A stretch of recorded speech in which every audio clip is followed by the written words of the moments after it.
Hello everyone, আসসালামু আলাইকুম। কেমন আছেন সবাই? আই হোপ সবাই অনেক বেশি ভালো আছেন। আলহামদুলিল্লাহ আমিও আমার পরিবার পরিজন নিয়ে ভালো আছি। এই তো প্রতিদিনের মতো আবার একটি নতুন ব্লগ নিয়ে এসেছি আপনাদের মাঝে। আশা করি আজকের ব্লগটা অনেক বেশি ভালো লাগবে। আজকে সকালবেলা ঘুম থেকে উঠে দেখি চারদিকে একদম অন্ধকার হয়ে গিয়েছে, মানে পুরো আকাশ একদম মেঘে ঢেকে গিয়েছে। তো তার কিছুক্ষণ পরে দেখলাম যে অনেক বেশি বৃষ্টি নেমেছে। তো আমি যেহেতু রুম থেকে বেশি ভিডিওটা করছি, তো বুঝতে পারছেন কিনা জানি না, তবে এই যে দেখেন কত জোরে বৃষ্টি বইছে। অনেক জায়গায় নাকি অনেক বেশি জোরে মানে ঝড় তুফান এরকম আর কি হয়েছে। তো বৃষ্টির দিনে তো খিচুড়ি খেতে সবার কাছে অনেক বেশি ভালো লাগে। তার জন্য ভাবলাম, এতদিন যেহেতু প্রচণ্ড গরম ছিল, গরমের মধ্যে কিন্তু একদিনও আমি খিচুড়ি বানাইনি। তো আজকে যেহেতু বৃষ্টি ছিল, তো আমার ছেলে বলছিল যে আম্মু আজকে খিচুড়ি রান্না করো। তো যার কারণে আর কি ফ্রিজে আগে থেকে মুরগির হাত পা মানে ছিল, তো ওইগুলো ভিজিয়ে রেখেছিলাম। তারপরে এখানে সব ধরনের সবজি কেটে নিয়েছি। সবজি বলতে আলু, টমেটো আর কি, আর চাল ডাল একসাথে করে ধুয়ে পরিষ্কার করে নিয়েছি। তো এখানে আর কি আগে মুরগির হাত পাগুলো আর কি কষানোর জন্য এখানে মশলাটা কষিয়ে নিচ্ছিলাম আর কি। তো এগুলো দিয়ে আসলে খিচুড়ি রান্না করলে খেতে কিন্তু অনেক বেশি ভালো হয়। আর আমি মনে করি কি বৃষ্টির দিনে কিন্তু সবার কাছে খিচুড়ি খেতে অনেক বেশি ভালো লাগে। তো অনেক দিন পরে যেহেতু বৃষ্টি এলো, তার জন্য ভাবলাম আজকে সকালে নাস্তা খিচুড়িটাই রান্না করি। তো ভিডিওর এই পর্যায়ে এসে যে সকল প্রিয় মিষ্টি আপুরা এখনও আমার ভিডিওটি দেখছেন, প্লিজ সবার কাছে অনুরোধ রইল, সবাই একটা লাইক দিয়ে অবশ্যই ভিডিওটি কন্টিনিউ করবেন। আর যারা আজকেই আমার চ্যানেলে নতুন জয়েন হয়েছেন, আমার ভিডিওর কোনো অংশ, কথা বা কোনো কিছু যদি আপনাদের কাছে এতটুকু ভালো লেগে থাকে, তাহলে প্লিজ লাইক দিয়ে চ্যানেলটি সাবস্ক্রাইব করে পাশেই থেকে যাবেন।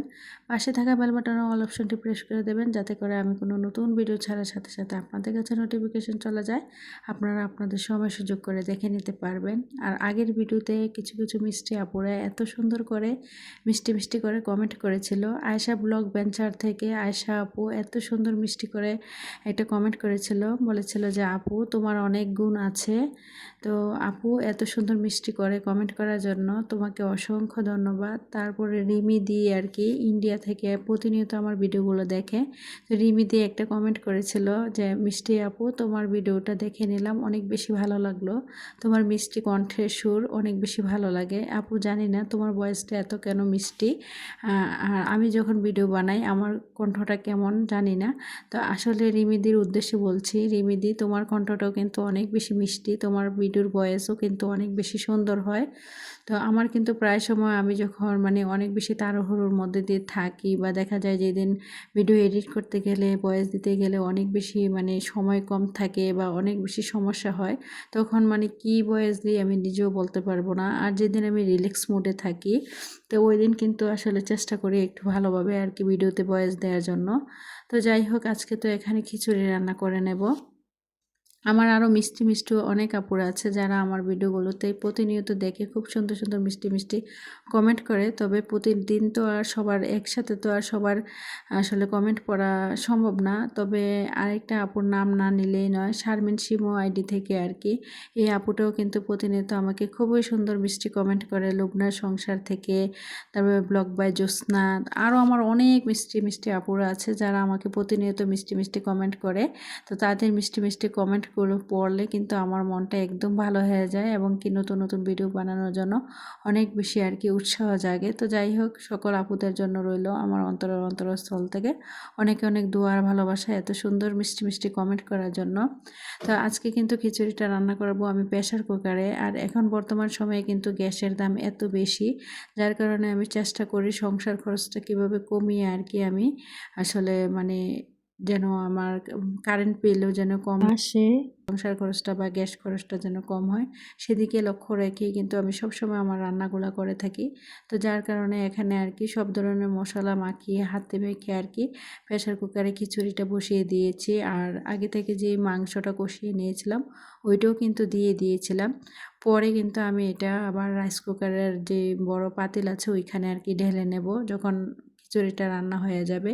তো এই দিক দিয়ে আর কি পুরো কিচেনটা আমি আর কি রান্না বান্না শেষ হওয়ার পর পুরো কিচেনটা একটু পরিষ্কার করে নিয়েছি। তো আজকে কিন্তু অফ ক্যামেরাতেই পুরো বাসাটাকে গুছিয়ে নিয়েছিলাম। এই যে দেখেন খিচুড়ির ফাইনাল লুক, খিচুড়িটা কিন্তু রান্না হয়ে গিয়েছে। তো এখানে আর কি রাইস কুকারের যে পাতিলটা হয় ওইটাতে আর কি আমি ঢেলে নিয়েছিলাম খিচুড়িটা। তো এখন আর কি সকালের নাস্তা করে নেব। তো আসলে ভিডিও টাইটেল আর থাম্বনেল দেখে হয়তো বুঝতে পেরেছেন আসলে বুদ্ধি করে কিভাবে সংসার খরচ থেকে টাকা আসলে মানে বাঁচাবেন বা টাকা সঞ্চয় করতে পারেন। তাছাড়া কিন্তু নিজের জমানো সংসার খরচ থেকে টাকা বাঁচিয়ে কিন্তু নিজের সংসারে অনেক কিছু কেনাকাটা করতে পারেন। তো আজকে আমি আমার সংসারে কিছু প্রয়োজনীয় মানে কেনাকাটা করব, সংসার খরচ থেকে টাকা বাঁচিয়েছিলাম। তো সেগুলো আর কি আজকে আপনাদের মাঝে শেয়ার করব। আশা করি ভিডিওটা আপনাদের অনেক বেশি উপকারে আসবে। আসলে আমরা যারা মধ্যবিত্ত আছি চাইলেও কিন্তু স্বাদ থাকে, তবে সাধ্য থাকে না। আর চাইলেও কিন্তু নিজের ছোটো ছোটো ইচ্ছে বলেন, বড় বড় ইচ্ছে বলেন, সব কিছুই কিন্তু আমরা একসাথে পূরণ করতে পারি না। একটু একটু করে তিল তিল করে সঞ্চয় করেই কিন্তু নিজেদের ছোট বড় সব ইচ্ছেগুলো পূরণ করতে হয়। আর আমি জানি না যখনই আমি ভিডিও করতে যাই ঠিক তখনই কেন জানি মশা মাছিগুলো একদম ভিডিওর সামনে চলে আসে। তো যাই হোক আজকে কিন্তু অফ ক্যামেরাতেই সকালে নাস্তাটা করে নিয়েছি। তারপরে কিন্তু দিনটা অনেকটাই ভালো ছিল, রৌদ্র উঠেছিল, যার কারণে এখানে রেডি হয়েছি। আজকে কিন্তু একটু মানে সংসার খরচ থেকে, যেহেতু মাসের শেষ, একদম মাস শেষ হয়ে গিয়েছে, তো সংসার খরচ থেকে কিছুটা টাকা দেখলাম বেঁচে গিয়েছে। আসলে একটু মাত্র বুদ্ধি করে যদি আমরা চলি, গৃহিণীরা সবাই কিন্তু আমরা চাইলে কিন্তু প্রতি মাসে বুদ্ধি করে মাসের শেষেও কিন্তু কিছুটা টাকা আর কি জমাতে পারি। তো যেহেতু মাস শেষ হয়ে গিয়েছে দেখলাম যে আমার কিছুটা টাকা আর কি রয়ে গিয়েছে হাতে। তো সংসার খরচ থেকেই আমি কিছু টাকা বাঁচিয়েছি, আর সেই টাকাগুলো দিয়েই কিন্তু আজকে চলে এসেছি আরএফএল বেস্ট বাইয়ে কিছু কেনাকাটা করব। যদিও আমার বাসার খুবই কাছে একটা আরএফএল বেস্ট বাই নতুন মাত্র হয়েছে। আমার কিন্তু বাসার আশেপাশে কোনো আরএফএল বেস্ট বাই ছিল না, আর আমি কিন্তু কখনো আরএফএল বেস্ট বাই যাইনি। আজ ফার্স্ট আর কি আরএফএল বেস্ট বাই গেলাম, যেহেতু নতুন হয়েছে। তো ওইখানে আমার কিছু প্রয়োজনীয় জিনিস আর কি সংসারের জন্য কেনাকাটা করব, আর দেখতেই থাকেন কি কি কেনাকাটা করি। তো যাই হোক, যেই কথা বলছিলাম আসলে সংসার খরচ থেকে কিভাবে বুদ্ধি করে টাকা জমাবেন সেগুলোই আর কি আজকে আপনাদের মাঝে শেয়ার করি। আর আপনারা ভিডিও রিলেটেড আসলে সব কিছু বলতে পারবো না, তো অবশ্যই দেখে বুঝে নেবেন। আসলে আমরা যারা মধ্যবিত্ত ফ্যামিলিতে বসবাস করি তারা চাইলেও কিন্তু নিজের সংসারের জন্য যদি কোনো কিছু কেনাকাটা করতে হয় তাও কিন্তু একটু একটু করে ক্ষুদ্র ক্ষুদ্র করে টাকা পয়সা জমিয়েই কিন্তু নিজের শখ আহ্লাদগুলো পূরণ করতে হয়। আর একসাথে চাইলেও কিন্তু বড় ইচ্ছেগুলো, বড় স্বপ্নগুলো পূরণ করতে পারি না। তার জন্য কিন্তু আমাদেরকে অনেক দিন ধৈর্য ধরতে হয়, আর অনেক দিন ধরে কিন্তু টাকা জমাতে হয়। তো যাই হোক, আমার যেহেতু ছোট ইচ্ছে, তো এই মাসে সংসার খরচ থেকে কিছুটা টাকা বাঁচিয়েছিলাম, সেই টাকাগুলো দিয়ে আর কি আজকে আমার সংসারের প্রয়োজনীয় কিছু কেনাকাটা করব। আর কিভাবে সংসার খরচ থেকে টাকা বাঁচাই সেগুলো হলো, আসলে আমরা যারা মধ্যবিত্ত ফ্যামিলিতে ভালো মানে বসবাস করি তারা চাইলে কিন্তু সংসারটাকে ভালোবেসে যদি সংসারের কাজগুলো নিজেরাই করি, তা থেকেও কিন্তু সংসার খরচ থেকে আমরা টাকা বাঁচাতে পারি। ধরেন আমি যদি হেল্পিং হ্যান্ড খালা দিয়ে কাজ করাই, হেল্পিং হ্যান্ড খালাকে কিন্তু প্রতি মাসেই আমাদেরকে একটা মোটা অঙ্কের টাকা দিতে হয়। আমরা যদি বুদ্ধি করে সংসারের কাজগুলো একটু বুদ্ধি করে টেকনিক খাটিয়ে একটু পরিশ্রম করে সংসারের যাবতীয় কাজগুলো আমরা নিজেরাই করি, তো যেই মানে হেল্পিং হ্যান্ড খালাকে দিয়ে যেই কাজগুলো করাতাম আর মাস শেষে তাকে যেই টাকাটা দিতাম ওই টাকাটা কিন্তু চাইলে আমরা আর দিতে হয় না। ওই টাকাটা চাইলে কিন্তু আমরা সঞ্চয় করতে পারি, আর ওই টাকাটাকে কাজে লাগিয়ে সঞ্চয় করে ধরেন ব্যাংকেও রাখতে পারি। আবার চাইলে কিন্তু নিজের ছোট ছোট ইচ্ছেগুলো কিন্তু প্রতি মাসে ছোট ছোট ইচ্ছেগুলো সংসারের জন্য কিছু কেনাকাটা থাকলে সেগুলো কিন্তু কিনতে পারি। তো আমি করি কি, সব সময় দেখা যায় যে আপনাদের ভাইয়া কিন্তু জানে আমি কিন্তু হেল্পিং হ্যান্ড খালা দিয়ে কাজ করাই, কিন্তু আমি কিন্তু ওনাকে বলি না। আমি কিন্তু বুদ্ধি দিয়ে আমার সংসারের সবগুলো কাজ, ধরেন আমার কিন্তু ওয়াশিং মেশিন নাই, তো দেখা যায় যে হেল্পিং হ্যান্ড খালাকে দিয়ে যদি কাপড় ধোয়াতে যাই তাকে কিন্তু আলাদাভাবে টাকা দিতে হয়, ঘর মুছতে গেলেও তাকে কিন্তু আলাদাভাবে টাকা দিতে হয়। তার জন্য আমি বুদ্ধি করে হেল্পিং হ্যান্ড খালাকে কিন্তু খালা রাখি না, আমার সংসারের কাজগুলো কিন্তু আমি নিজে করে তারপরে দেখা যায় যে হেল্পিং হ্যান্ড খালা বাবদ যে টাকাটা দিতাম ওই টাকাটা কিন্তু প্রতি মাসেই দেখেন আমি কিন্তু সঞ্চয় করি মাস শেষে।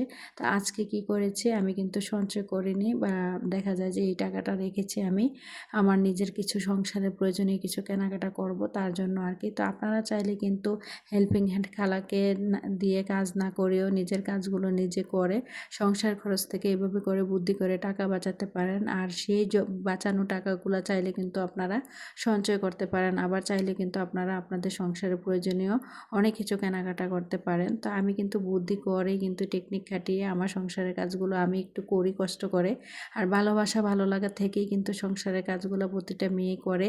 তো আসলে নিজের সংসারের কাজগুলো যদি নিজেরা করি কখনোই কিন্তু ছোট হই না। আর অন্যকে দিয়ে কাজ করাতে গেলে প্রতি মাসে তাকে কিন্তু মোটা অঙ্কের টাকা দিতে হয়। তো আপনারা চাইলে এভাবে নিজের সংসারের কাজগুলো নিজেরা করে বুদ্ধি করে কিন্তু টাকা বাঁচাতে পারেন বা টাকা সঞ্চয় করতে পারেন। আর সেই বাঁচানো টাকাগুলো দিয়ে কিন্তু চাইলে আপনারা সংসারের জন্য প্রয়োজনীয় কিছু কেনাকাটা করতে পারেন। তো এই যে দেখেন আমি কিন্তু RFL বেস্ট বাই গিয়েছিলাম, আর ওইখানে গিয়ে দেখলাম যে ভাইরাল যে প্লেট সকল আপুদের কাছে আছে এই প্লেটটা। ইউটিউবে যখন আমি অনেক আপুদের ভিডিও দেখি তাদের সবার কাছে দেখি যে এই প্লেটটা আছে, কিন্তু তবে আমার কাছে এতদিন ছিল না। তো যাই হোক আজকে কিন্তু আমি RFL বেস্ট বাই থেকে নিয়েছি। আর এখানে একটা আর কি যে ননস্টিকের যে তাওয়া হয়, যদিও আমার অনেক ননস্টিকের পাতিল আছে তারপরে এই তাওয়াটা ছিল না, তো যার কারণে আর কি তাওয়াটা নিয়ে এসেছি রুটি ছেঁকার জন্য। তো এই তাওয়াগুলোতে দেখলাম যে রুটি অনেক বেশি সুন্দর হয় আর কি। আর আমার যে ননস্টিকের যে মানে ফ্রাই প্যান বলেন ওইগুলোতে আর কি আমি রুটি ছেঁকি, ওইগুলো তো অত বেশি ভালো হয় না। তারপরে আসার সময় আর কি কিছু পেয়ারা আর কলা নিয়ে এসেছিলাম। তো আমার মেয়ে বলছিল যে আমার মেয়েটা কিন্তু পেয়ারা খেতে অনেক বেশি পছন্দ করে। তো মেয়েকে এখানে পেয়ারা কেটে দিতে এসে দেখি পেয়ারা একদম পচে গিয়েছে। তারপরে এখানে একটা অন্য আরেকটা আর কি পেয়ারা নিয়েছিলাম, তো ওইটাই কেটে দিচ্ছিলাম। তো আসলে এভাবে করেও বুদ্ধি করে সংসার খরচ থেকে টাকা বাঁচানো যায়। আবার আরেকটাও উপায় আছে, আমরা যারা আসলে আমাদের বাচ্চাদেরকে বাহিরে আসলে টিউশনিতে দেই, যাদের বাচ্চারা একদমই ছোট, তারা কেজি স্কুলে পড়ে বা ছোট মাত্র স্কুলে দিবেন, তো তারা চাইলে কিন্তু বাসায় বসে নিজের বাচ্চাকে নিজেই আর কি পড়াশোনা করিয়ে টিউশনিতে না দিয়ে সেখান থেকেও কিন্তু ওই টিউশনি বাবদ যেই টাকাটা দিতেন ওই টাকাটাও কিন্তু সংসার খরচ থেকেই যায়। আর ওই টাকাটাও কিন্তু চাইলে এইভাবে সংসার খরচ থেকে আপনারা বাঁচাতে পারেন। আর সেই বাঁচানো টাকাগুলো কিন্তু চাইলে আপনি সঞ্চয় করতে পারেন বা ছোট ছোট আপনার ইচ্ছেগুলা আপনি চাইলে কিন্তু আপনার সংসারের প্রয়োজনীয় কিছু কেনাকাটা করতে পারেন। তা আমরা যারা মধ্যবিত্ত আছি তারা চাইলে এইভাবে বুদ্ধি করেই কিন্তু সংসার খরচ থেকে টাকা বাঁচাতে পারি, আর সেই বাঁচানো টাকাগুলো দিয়ে নিজেদের ছোট ছোট চাওয়া পাওয়াগুলা পূর্ণ করতে পারি। তো যাই হোক ভিডিওটা এই পর্যন্তই, সবাই ভালো থাকবেন, খোদা হাফেজ।